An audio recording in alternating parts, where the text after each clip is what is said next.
and welcome to this video. Now, I have recently had quite a few people asking for a review of the recently released reconstructed double album version of Paul McCartney and Wings' Red Rose Speedway. So that's exactly what I'm going to do in this video. So I have already reviewed the original album, like as it came out in 1973. Like I reviewed it, I think in April last year.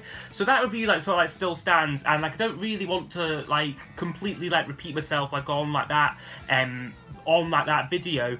As far as background information about the making of the original album goes, and my thoughts on the original songs, I would say check out that original review, what I will link in the description. But this video is going to be all about the newly released reconstructed version of the album, as McCartney originally intended. So as we know, Red Rose Speedway was originally supposed to be a double album, and me, I probably a lot of other people probably assumed that since the original album isn't a top tier McCartney classic album, that the double album wouldn't be much good. It would be all just full of filler and duff tracks and songs which weren't good enough for the single album. However, it did get released as part of the archive collection of deluxe reissues. I was lucky enough to get the Red Rose Speedway box set for Christmas, and I must say this is possibly one of my favourites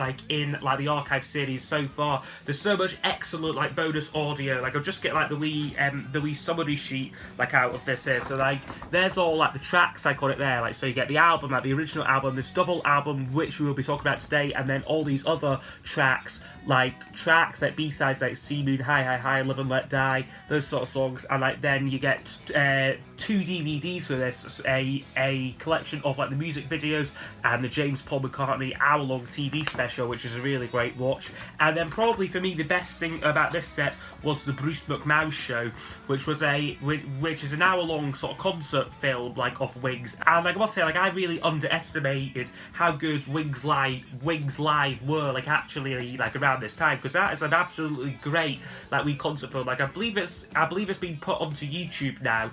So I would definitely give that a watch, the Bruce McMouse show. Absolutely fantastic stuff, all included in this deluxe box set. And then this came out as a standalone release. This is the reconstructed Red Rose Speedway. Quite basic packaging to this one. I don't think this was the original cover. I think this is just a sort of sketch which McCartney had done. Very minimalistic sort of bootleg style design. Just on these red inner sleeves, you get a download code, which I don't really need. And then they're just in these red inners with kind of very basic label design. And I quite like with this one how they've chucked in a sort of early version of the booklet, what you got with the original album. So that's the back of it there. So there's the front of it there. It's just got kind of the sort of the draft layout and stuff on it, which is really nice. Just sort of adds a bit to the character of this release. So yeah, that is the vinyl record looked at. Okay, so I will now go over each of the album songs. Now, as I did say, I've already reviewed the single album version, but I will still score every song on this album, because in some cases my opinion has changed on some of the songs. I will spend more time generally talking about sort of the unreleased songs, the extra tracks, what you get on the however, we will see how it compares to the single vinyl version.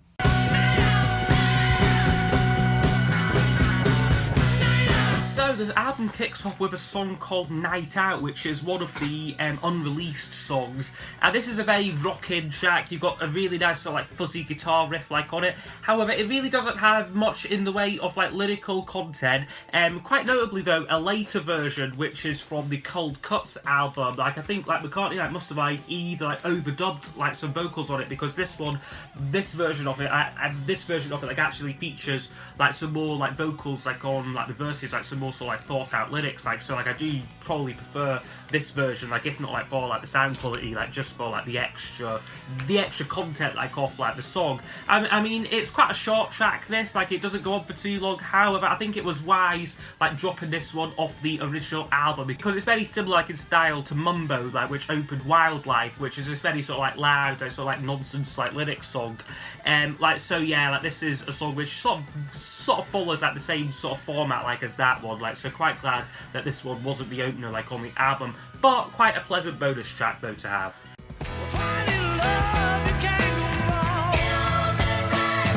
The next one up is called Get On The Right Thing, which is on the original album, and it's a song which I absolutely love. I've given this one now a 10 out of 10.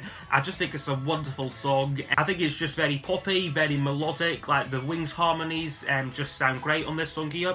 I'm not sure like if I mentioned like on like my original review of this off like Retro Speedway, like, or like if it was even like sort of known like by fans, but this was originally scheduled to be a single release by McCartney sometime like in 1971, like I believe, like so like about November like 1971, like they sort of like mixed this song like as well as like a few B-sides. However like Wings like came along, like they like decided like to release like release Wildlife instead, because this is a song which is actually like a Ram outtake. So yeah, I just like really love this song. Can't really find fault with it. I'd like to stand in a stream with you. Then the next track up is called Country Dreamer, which was a sort of like a leftover song like from like these sessions, like which later became the B-side on Hell on Wheels. So that's like how I like first heard this song, like as a bonus track on Band on the Run. And I always really like this song. I think it's just a really pleasant, like very like sort of like a simplistic track, like about like sort of like the simplicity like of like country living. It's just a really nice song, like quite romantic. Like so yeah, I would give it like a 9 out of 10 and like an 8 out of 10 for Country Dreamer. Like I've like always quite liked that song.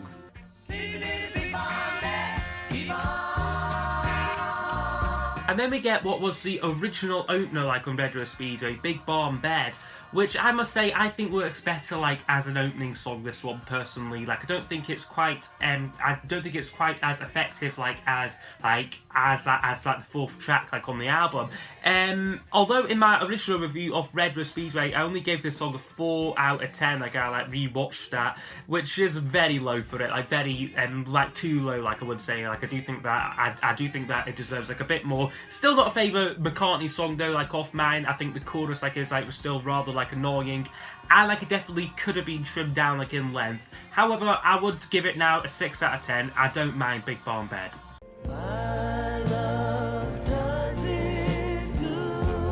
And then the fifth track on the double album is the classic My Love, like the classic single like from the original album.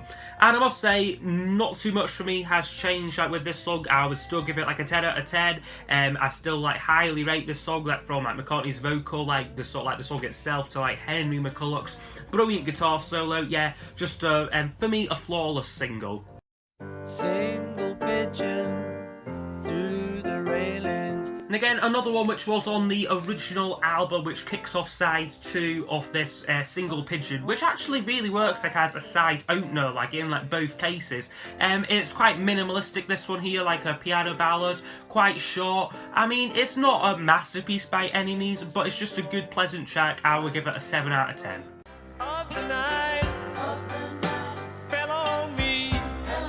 And then following the same track list as the original album, on here we get When the Night, which, yeah, again, a pleasant enough, sort of quite sort of soulful, like piano ballads, like you've got a nice guitar solo on it.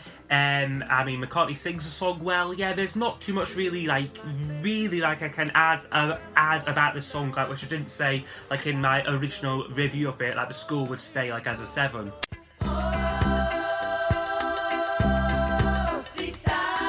Then we get, for me, the only song which I would maybe think twice about putting like on the album. It's Seaside Woman, which is a duet song with Paul and Linda. Like I believe like Linda like actually wrote this song, and it's kind of got this sort of Jamaican like sort of like reggae feeling, like which was kind of like before its time, like to be honest with you. And like lyrically, it's a bit sort of simplistic, like just about like a sort of like a domestic like home situation, like sort of like mama's cooking eggs and stuff like that. Like again, like not very profound, like all like sort of like important lyrics, like, but then again, doesn't really need to be. It's just a sort of like quite sort of like laid back, like sort of quite playful, like sort of like early reggae song. So yeah, for me, not a song which I really go back to much. Like I only really listen to it like when I'm listening to like this album like in full. But yeah, like a pleasant enough song there. We'll give it a 5 out of 10.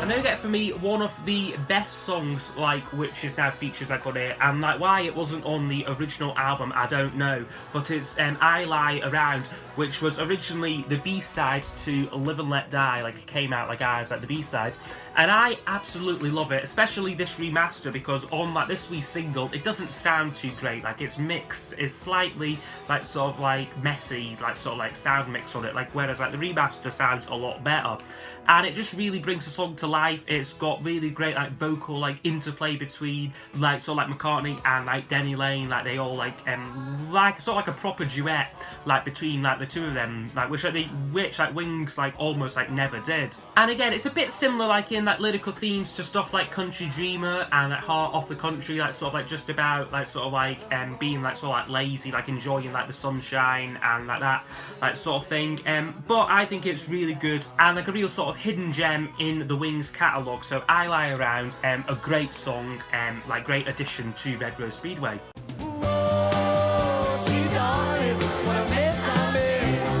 And then the second side of the double album closes with The Mess, Live at The Hague, which was originally the B-side to the My Love single, which unfortunately like is one which I don't have on vinyl. But this is a really, really great rocking song, like certainly my appreciation like of this track like has grown like since like this reissue came out, like it's featured like on like that Bruce McMahon show. They just absolutely tear through this song live. It just sounds so good live, and like I'm so glad that like they included the live version like on here, like as opposed to like the studio version, like which like you do get like with like the deluxe version, just doesn't quite have the same impact. I quite like how the song goes through a lot of rhythmic and like tempo changes. However, it is slightly short like on like lyrical substance. Like it starts out quite good, like whether like it just sort of like gets into like this sort of like sort of like come on now sort of like crowd sort of like rousing song, like which works really well live. Like whether like as I said, the studio version like really lacks like the same sort of punch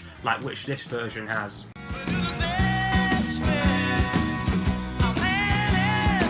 And then opening up the third side, we get, for me, again, another one of the best songs, like which was left off the original album, and like Wings like didn't even attempt this song like in the studio, like it's a live only track called Best Friend, and I absolutely love this. I first heard this again on the Cold Cuts compilation, and yeah, just such a rocking song. It's so catchy, like I love like the lyrics on it. It's got this sort of like rockabilly sort of like Buddy Holly feeling to it, like, but it still really rocks this song. Like yeah, like why it didn't make the original album, I absolutely don't know, because it has fast become like one of my favourite like Wings songs like from this period. So yeah, Best Friend, great track, a 10 out of 10.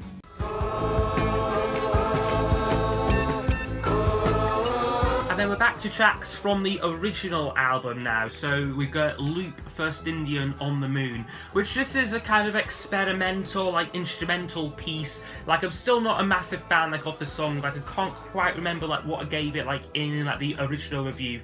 Whether like I will give it like a 5 out of 10 today. I'm just not a massive fan like of like this song. Like there's no like real melody to it. I get the sense that Wings were maybe like inspired like by Pink Floyd, like who were of course recording Dark Side of the Moon like at the same time, like in like the same studios. Like Wings were like working like on this album. So yeah, it might have been like slightly sort of like influenced like by like the Floyds. However, for me, it's just not a captivating song, like just doesn't really do much. Loop would get a 5 out of 10.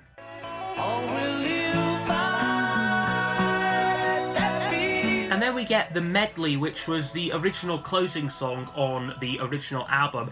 And I did, in my original review, score like all like the component songs like individually, like however, like to save time, like in this video, like I won't. I'll just say that my opinion really hasn't much changed. Like as a whole, I do think it is rather underrated. I mean, maybe like lyrically parts of it like are like a bit repetitive. Like the "Hold Me Tight" chorus like does go on a few too many times, as well as like the maybe "I Love You So" bit like of Power Cut. However, some of the tracks I got it like Lazy Dynamite and Hands of Love, I think could have worked really well like as like individual songs. Personally, for me though, I think this song works better like as an album closer. It just has more of like a climactic feeling to it, like rather than like a side closer. However, I'm still glad that it actually like made it onto the double album, like in like its original form. A really like great set of songs there, I think.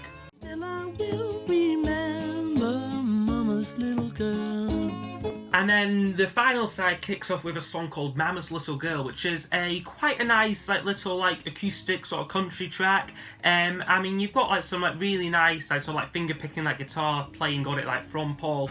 Very interesting history with this song. Like it went like unreleased like for about 20 years, like until like he put out this single, Put It There, and he wanted to choose like as the B-side for it, Mama's Little Girl. So yeah, just a sort of like a lost song, like what like did actually get like released, like albeit like sort of like almost 20 years like after the fact.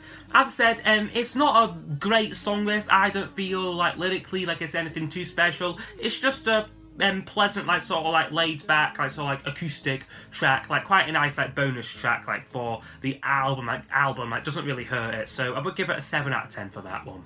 I would only smile.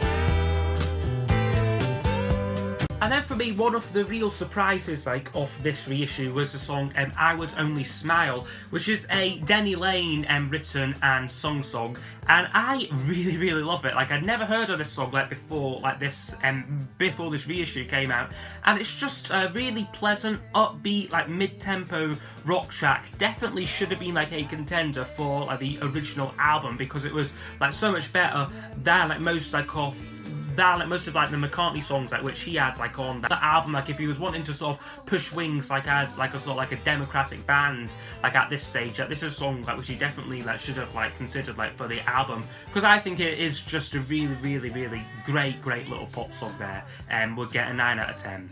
Only one more kiss. Next up is called One More Kiss, which is on the original album, and again for me, my opinion hasn't really changed too much on this song.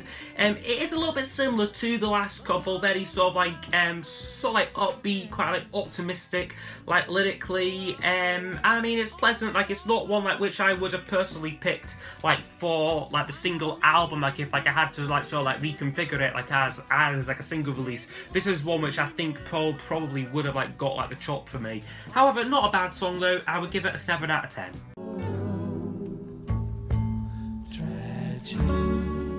And the next up is quite an interesting song. It's the penultimate song, Tragedy, which is actually a cover song, a cover song like from the early 60s, originally by a guy called Thomas Lane and the Delorns. Never heard of them personally. I mean, the song itself like is quite mellow, and McCartney sings it really well. Again, you've got like the classic like Wings harmonies, like sort of like taking center stage like on this track. I just think it's a really good song. Like it's not a sort of like a very sort of like popular, like sort of like recognizable song. Like I don't think like so McCartney really can like make it like his own, this track, like which he does. So yeah, Tragedy would get a 8 out of 10. Quite a good song there. I have no answer for you, little lamb. And then the double album, the reconstructed Red Rose Speedway, finishes with one of my favourite songs from the original release, Little Lamb Dragonfly, which I would still give a 10 out of 10 to. I just absolutely love this song. Like it does a very a very like honourable job of closing like the Mighty Double album. However, I do feel personally that like the medley like is like a little bit stronger, like as like a closing sort of piece. However, for me, the multi-movement structure like of this song, like the fact that like it doesn't really stay like in one place for too long, like it does give the album like some like sense of climax, and like it does work well like as a side closer. Just like the whole song, like from like the vocals like to like the orchestration on it, like the production, everything just works fantastically for me with this song. So I would give it a 10 out of 10. Okay, so that is us finally gone through the whole of the Red Rose Speedway double album, and so it would score 79%. So compared with the original album, which scores 73%, albeit like a few like all of like the scores like for like the individual songs like has changed, this one definitely wins out like against the two, and like for me is now my go-to version like of the album. Me, I just think it's a lot more representative of like what Wings like actually were about like at this stage. Like, it's got more rockers on it like the Mess and Best Friend, and like I Would Only Smile, like I would like classic in like that sort of like category like as well. Like it just really shows like how great like a sort of like a band like this early lineup like of Wings like actually were. I mean, it's certainly not a perfect album. It wasn't a case like of McCartney like sort of like repeating like the White Album or like making like some sort of like grand sort of big like statement like in that form like of a double album. I would say it was probably a logical move like in early 1973 to cut this down to a single album, because like at this time like McCartney's critical standing like wasn't in like a great place, and like commercially like Wildlife like was like a bit of like a flop as well. Like so like I do think that like the record company probably made a sensible decision like to force Paul like to cut it down. Like whether now sort of like looking at this, I think there are some really great tracks in here, and like this could have actually been even better, because considering that these sessions like also spawned Live and Let Die, Hi Hi Hi, as well as a song called 1882, which I think is brilliant, like but isn't actually on like this double album version. I think you could have arguably had an album as good as Band on the Run, like if like they'd chosen the right songs like for like a single vinyl version. So yeah, that's my thoughts on the reconstructed double album of Red Rose Speedway. I would be very interested to know what you think like of like this version. Do you prefer this one? Do you still go back like to like the original one more? Like yeah, like I would be interested to know that. So yes, hope you have enjoyed, and I will see you all next time for the next video. Goodbye.